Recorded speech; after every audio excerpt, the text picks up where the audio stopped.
My mystical experiences have convinced me that there is no way to bring about the perfection we seek other than by the transformation of ourselves.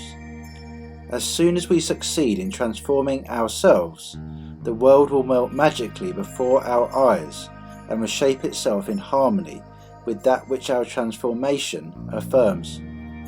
We fashion the world that surrounds us by the intensity of our imagination and feeling, and we illuminate or darken our lives by the concepts we hold of ourselves. Nothing is more important to us than our conception of ourselves, and especially is true of our concept of the deep, dimensionally greater one within us. Those that help or hinder us, whether they know it or not, are the servants of that law which shapes outward circumstances in harmony with our inner nature. It is our conception of ourselves which frees or constrains us, though it may use material agencies to achieve its purpose. Because life moulds the outer world to reflect the inner arrangement of our mind, there is no way of bringing about the outer perfection we seek other than by the transformation of ourselves. No help come from without.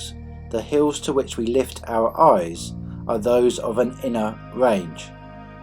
It is to our own consciousness that we must turn as the only reality, the only foundation on which all phenomena can be explained.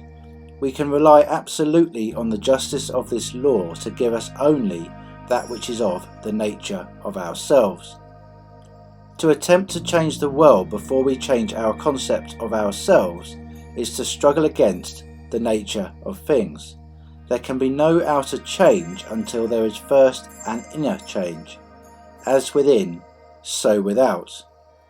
I am not advocating philosophical indifference when I suggest that we should imagine ourselves as already that which we want to be, living in a mental atmosphere of greatness, rather than using physical means and arguments to bring about the desired changes.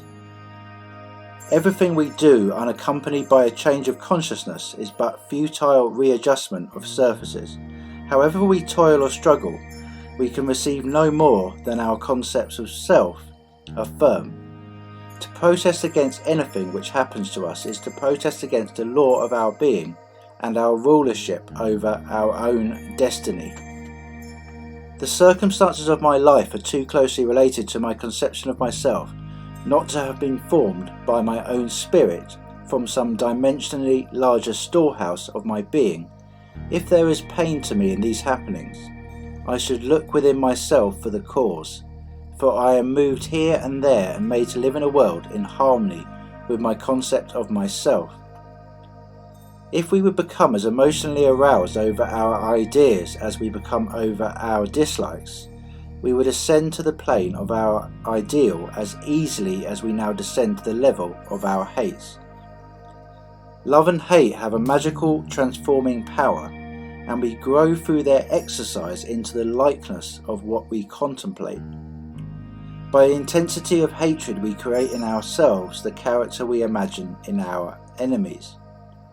Qualities die for want of attention, so that unlovely states might best be rubbed out by imagining beauty for ashes and joy for mourning, rather than by direct attacks on the state from which we would be free. Whatsoever things are lovely and of good rapport, think on these things, for we become that with which we are in rapport. There is nothing to change but our concept of self. As soon as we succeed in transforming self, our world will dissolve and reshape itself in harmony with that which our change affirms.